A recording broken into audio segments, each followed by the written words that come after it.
ನಮಸ್ಕಾರ. Smart screen YouTube ಚಾನಲ್ಗೆ ಸ್ವಾಗತ. ನಾನು ಶ್ವೇತಾ ಕಲಕಣಿ. ಕಳೆದ ಸೀಸನ್ ನಲ್ಲಿ ವಿನ್ನರ್ ಅಂದ್ರೆ ಹನುಮಂತ ಲಮಾನಿಗೆ 5 ಕೋಟಿ ಓಟ್ಗಳನ್ನ ನೀಡಿ ಕರ್ನಾಟಕದ ಜನತೆ ವಿನ್ನರ್ಗೆ ಶಾಕಿಂಗ್ ನ್ಯೂಸ್ ಕೊಟ್ಟಿದ್ರು. ಆದ್ರೆ ಈ ವರ್ಷ ಅದ್ರ ಮೇಲೆ ಇನ್ನೊಂದು 2 ಲಕ್ಷ, ಅದ್ರ ಮೇಲೆ ಇನ್ನೊಂದು 2 ಕೋಟಿ ಎಕ್ಸ್ಟ್ರಾ ಆಗ್ಬೋದು ಅಂತ ಹೇಳಿ ಅಂದ್ಕೊಂಡಿದ್ರು, ಅಂದಾಜಿತ್ತು. ಆದ್ರೆ 37 ಕೋಟಿ ಅಂದ್ರೆ ಹನುಮಂತ ಲಮಾನಿಗಿಂತ 7 ಪಟ್ಟು ಹೆಚ್ಚು ಗಿಲ್ಲಿ ಅವರಿಗೆ ಓಟ್ಗಳು ಬಿದ್ದಿದೆ ಅಂತ ಹೇಳಿ ಜನ ಮಾತಾಡ್ತಿದ್ದಾರೆ. ಅದರ ಜೊತೆಗೆ ವಿನ್ನರ್ಗೆ 37 ಕೋಟಿ ಓಟ್ಗಳು ಬಂದಿವೆ ಅಂತ ಹೇಳಿ ಕಿಚ್ಚ ತನ್ನ ಪಂಚಾಯಿತಿಯಲ್ಲಿ ಹೇಳ್ತಿದ್ದಾರೆ. ಹಾಗಾದ್ರೆ ಈ ಬಾರಿಯ ಸೀಸನ್ ವಿನ್ನರ್ ಯಾರು? ಆ 37 ಕೋಟಿ ಓಟು ಗಿಲ್ಲಿಗೆ ಸೀಮಿತನ ಅಥವಾ ಅಶ್ವಿನಿ ಗೌಡಗ ಅಥವಾ ರಕ್ಷಿತಾ ಶೆಟ್ಟಿಗ? ಯಾರ ಪಾಲಾಗುತ್ತೆ ಆ 37 ಕೋಟಿ ಓಟ್ಗಳು? ಅಷ್ಟೇ ಅಲ್ಲ ಕಣ್ರಿ, ಇನ್ನೊಂದು ವಿಶೇಷ ಅಂದ್ರೆ 37 ಕೋಟಿ ವಿನ್ನರ್ಗಾದ್ರೆ ಅಷ್ಟೇ ಸಮಾನವಾಗಿ ಇನ್ನೂ ಒಂದು ಸ್ವಲ್ಪ ಅಂತರ ಅಂತೆ ರನ್ನರ್ ಅಪ್ಗೆ. ಫಸ್ಟ್ ರನ್ನರ್ ಅಪ್ಗೂ ಕೂಡ ಕೋಟಿ ಓಟ್ಗಳು ಬಂದಿವೆ ಅಂತೆ. ಸೊ ಒಟ್ನಲ್ಲಿ ಈ ಒಂದು ಸೀಸನ್ ಹಿಟ್ ಮೇಲೆ ಹಿಟ್ ಆಗಿದೆ. ಅದೆಷ್ಟೇ ಕಷ್ಟಗಳು, ಅದೆಷ್ಟೇ ಅತಂತ್ರಗಳು ಬಂದ್ರೂ ಸಹಿತ ಈ ಒಂದು ಸೀಸನ್ ಬ್ಲಾಕ್ ಬಸ್ಟರ್ ಆಗಿದೆ. ಅದು ಗಿಲ್ಲಿಯಿಂದ ಅಂತ ಹೇಳಿ ಜನ ಮಾತಾಡ್ತಿದ್ದಾರೆ. ಹಾಗಾದ್ರೆ ಬನ್ನಿ, 37 ಕೋಟಿ ಓಟ್ಗಳು ವಿನ್ನರ್ ಪಾಲಾಗಬೇಕು ಅಂತಂದ್ರೆ ಈ ಸೀಸನ್ ಹೇಗಿತ್ತು ಅನ್ನೋದ್ರ ಬಗ್ಗೆ ಮಾತಾಡ್ತಾ ಹೋಗೋಣ. ವಿಡಿಯೋನ ಅಂತ್ಯದವರೆಗೂ ನೋಡಿ. ವಿಡಿಯೋ ಇಷ್ಟ ಆಗಿದ್ರೆ ಲೈಕ್, ಶೇರ್, ಕಾಮೆಂಟ್, ಸಬ್ಸ್ಕ್ರೈಬ್ ಮಾಡೋದನ್ನ ಮರಿಬೇಡಿ. ಎಸ್ ವೀಕ್ಷಕರೇ, ಈ ಸೀಸನ್ ಆರಂಭ ಆಗ್ತಾ ಇದ್ದಂತೆ ಮೊದಲೇದಾಗಿ ಕಿಚ್ಚ ಸುದೀಪ್ ಅವರ ಆಸೆಯಂತೆ ಈ ಸೀಸನ್ನಲ್ಲಿ ಕನ್ನಡದ ಸಂಸ್ಕೃತಿ ಮತ್ತೆ ಕನ್ನಡದ ಭಾಷೆಯನ್ನು ಉಳಿಸಬೇಕು ಅನ್ನೋದೇ ಮೇನ್ ಅಜೆಂಡಾ ಆಗಿತ್ತು. ಹಾಗಾಗಿ ಸೀಸನ್ನ ಲೋಗೋ ಲಾಂಚ್ ಆಗೋ ಸಂದರ್ಭದಲ್ಲೇ ಈ ಸೀಸನ್ನಲ್ಲಿ ಕನ್ನಡದ ಬಳಕೆ ಹೆಚ್ಚಾಗಿ ಇರುತ್ತೆ. ನಮ್ಮ ಕರ್ನಾಟಕದ ಸಂಸ್ಕೃತಿಯನ್ನು ಎತ್ತಿ ಹಿಡಿಯುವಂತಹ ಒಂದು ಸೀಸನ್ ಇದಾಗುತ್ತೆ ಅನ್ನೋದನ್ನು ಬಿಂಬಿಸ್ಲಿಕ್ಕೆ ನೋಡಿ ಆ ಲೋಗೋದಲ್ಲಿಗೆ ಅವರು ಅಂದರೆ ಸೀಸನ್ 12 ಅನ್ನೋ ಆ 12 ನಂಬರನ್ನೇ ಅವರು ಕನ್ನಡದಲ್ಲಿ ಬಳಸಿದ್ದನ್ನು ನೀವು ನೋಡಿದರೆ. ಅದರ ಜೊತೆಗೆ ಬಿಗ್ ಬಾಸ್ ಮನೆಯನ್ನ ಇಂಟ್ರೊಡ್ಯೂಸ್ ಮಾಡಿದಾಗಲೂ ಕೂಡ ಯಾವ ರೀತಿ ಅಂತಂದರೆ ಮನೆಯಲ್ಲಿ ಪ್ರತಿಯೊಂದು ಚಿತ್ರಣಗಳನ್ನು ನೋಡ್ತಾ ಇದ್ರೆ ನಮ್ಮ ಕರ್ನಾಟಕದ ಹೆಮ್ಮೆಯ ವಿಜೃಂಭಿಸುವಂತಹ ಆ ಚಿತ್ರಣಗಳು ಕಣ್ಣಿಗೆ ಕಾಣಿಸುತ್ತೆ. ಇದೆಲ್ಲವೂ ಕೂಡ ಜನರನ್ನು ಅಟ್ರಾಕ್ಟ್ ಮಾಡಲಿಕ್ಕೆ ಸಾಧ್ಯ ಆಯಿತು. ಅದರ ಜೊತೆಗೆ ಸಾಕಷ್ಟು ರೀತಿಯಾದಂಥ ಏಳು ಬೀಳುಗಳು ಬರ್ತಾನೆ ಹೋದವು ಬಿಗ್ ಬಾಸ್ ಮನೆಗೆ. ನೋಡಿ, ಜಾಲಿವುಡ್ ಸ್ಟುಡಿಯೋದವರು ಮಾಡಿಕೊಂಡಿರುವಂಥ ಅತಂತ್ರದಿಂದಾಗಿ ಆ ಒಂದು ಸಮಸ್ಯೆ ನೇರವಾಗಿ ಬಿಗ್ ಬಾಸ್ ಮನೆಯ ಮೇಲೂ ಕೂಡ ಬೀಳಲಿಕ್ಕೆ ಕಾರಣ ಆಯಿತು. ಹಾಗಾಗಿ ಅವತ್ತು ರಾತ್ರೋರಾತ್ರಿ ಎಲ್ಲ ಕಂಟೆಸ್ಟೆಂಟ್ಗಳು ಹೊರಗಡೆ ಬಂದು ಅದ್ಯಾವುದೋ ಒಂದು ಹೋಟೆಲ್ನಲ್ಲಿ ತಂಗಿದ್ದು ಮತ್ತೆ ಬಿಗ್ ಬಾಸ್ ಮನೆಗೆ ರೀ ಎಂಟ್ರಿ ಕೊಟ್ಟು ಆಟ ಆಡಿದ್ದನ್ನು ನೀವು ನೋಡಿದ್ರೆ ನೋಡಿ. ಗಿಲ್ಲಿ ನಟ ಅವರ ವಿಚಾರವನ್ನು ತೆಗೆದುಕೊಂಡ್ರೆ ಗಿಲ್ಲಿ ಇಲ್ಲದಿದ್ದಿದ್ರೆ ಈ ಸೀಸನ್ ಅಟ್ಟರ್ ಫ್ಲಾಪ್ ಆಗ್ತಿತ್ತು ಅಂತಲೂ ಕೂಡ ಜನ ಮಾತಾಡ್ತಿದ್ದಾರೆ. ಯಾಕಂತಂದರೆ ಪ್ರತಿಯೊಂದು ಹಂತದಲ್ಲಿ, ಪ್ರತಿಯೊಂದು ಸೆಕೆಂಡ್ನಲ್ಲೂ, ಪ್ರತಿ ದಿನವೂ ಸಹಿತ ಈಗ ಯಾರಾದ್ರೂ ತಮಾಷೆ ಮಾಡ್ತಾರೆ, ನಗಿಸ್ತಾರೆ ಅಂತಂದರೆ ಅವ್ರದ್ದೇ ಆದಂಥ ಒಂದು ಲೋಕ ಇರುತ್ತೆ, ಅವ್ರದ್ದೇ ಆದಂಥ ಒಂದು ಸಮಯ ಇರುತ್ತೆ. ಅದರ ಹೊರತಾಗಿ ಪ್ರತಿ 24 ಅವರ್ಸು ಕೂಡ ಅವ್ರು ನಗಿಸ್ತಾರೆ ಅಂತಂತಂದರೆ ಅವ್ರಿಗೆ ಏನು ಹೇಳಬೇಕು ನಾವು ಅಲ್ವಾ? ಆ ರೀತಿ ಗಿಲ್ಲಿ ಅವರು ಪ್ರತಿಯೊಂದು ಸಂದರ್ಭದಲ್ಲೂ ಕೂಡ ಸ್ಕ್ರೀನ್ನ ಎಂಗೇಜ್ ಆಗಿಡುವಂತಹ ಒಂದು ಕೆಲಸವನ್ನು, ಪ್ರಯತ್ನವನ್ನು ಮಾಡ್ತಾ ಇದ್ರು.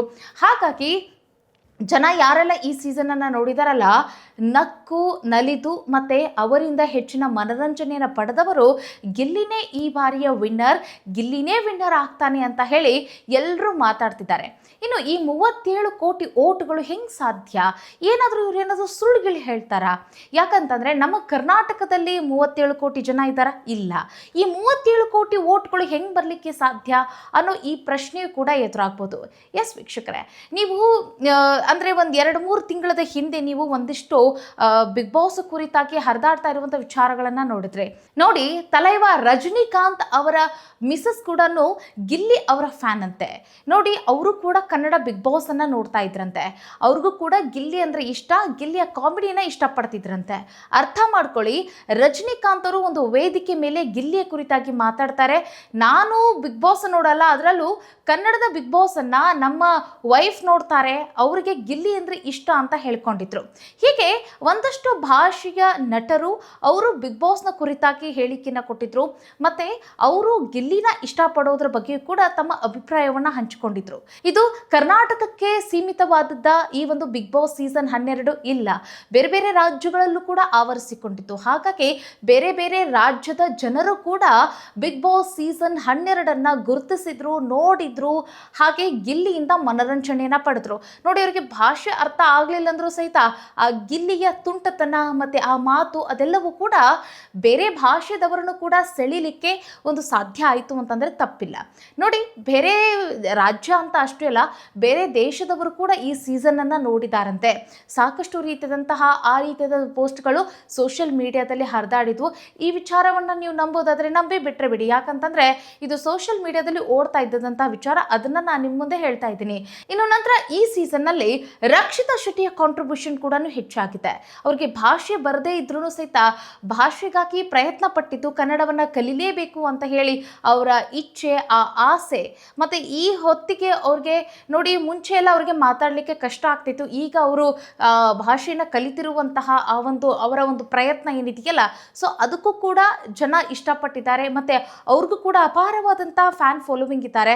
ಸೊ ಹಾಗಾಗಿ ರನ್ನರ್ ಅಪ್ ಆದರೆ ರಕ್ಷಿತಾ ಶೆಟ್ಟಿ ಆಗಬೇಕು, ಅಥವಾ ವಿನ್ನರ್ ಆದ್ರೂ ಪರವಾಗಿಲ್ಲ, ರಕ್ಷಿತಾ ವಿನ್ನರ್ ಆಗಬೇಕು ಅನ್ನೋ ರೀತಿಯಾಗಿ ಕೂಡ ಮಾತಾಡ್ತಿದ್ದಾರೆ. ಒಟ್ನಲ್ಲಿ ರಕ್ಷಿತಾ ಶೆಟ್ಟಿ ಮತ್ತೆ ಗಿಲ್ಲಿ ಅವರ ಒಳ್ಳೆಯ ಕಾಂಬಿನೇಷನ್ ಇತ್ತು, ಆಟ ಮಜಬೂತಾಗಿ ಬಂತು ಅಂತಲೂ ಕೂಡ ಇದೆ. ಸೊ ಈ ಒಂದು ಸೀಸನ್ ಅಲ್ಲಿ ಹೆಂಗೆ ಅಂತಂದ್ರೆ, ಅಶ್ವಿನಿ ಗೌಡ ಅವರ ಅಭಿಮಾನಿಗಳು ಕೂಡ ಇದ್ದಾರೆ, ರಘು ಅವರ ಅಭಿಮಾನಿಗಳು ಕೂಡ ಇದ್ದಾರೆ, ರಕ್ಷಿತಾ ಗೆಲ್ಬೇಕು ಅನ್ನೋರು ಇದ್ದಾರೆ, ಗಿಲ್ಲಿ ಗೆಲ್ಬೇಕು ಅನ್ನೋರು ಕೂಡ ಇದ್ದಾರೆ.